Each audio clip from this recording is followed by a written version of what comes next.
probinsya ng OFW. For today's video, magluluto po tayo ng adas, yung parang balatong. Maggisa muna tayo. And yan po ang ating igigisa, chicken, sibuyas, kamatis. Let's start, guys. At wala po kaming fresh garlic. So, garlic powder ang ilalagay ko. Yan na po siya, guys. At yan po, guys, nag-aroma na siya. So, lagyan natin ng asin. Konting paminta. Halo natin.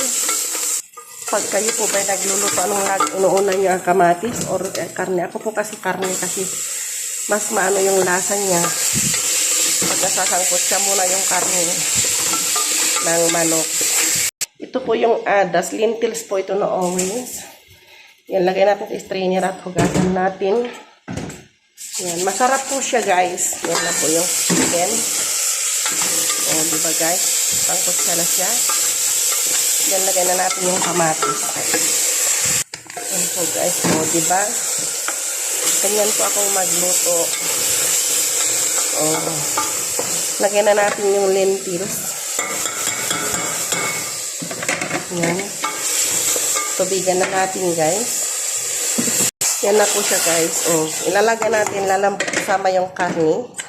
Yan po siya. At ipalagay natin yung 30 minutes kasi may gagawin pa po ako, guys. Thank you for watching. Bye!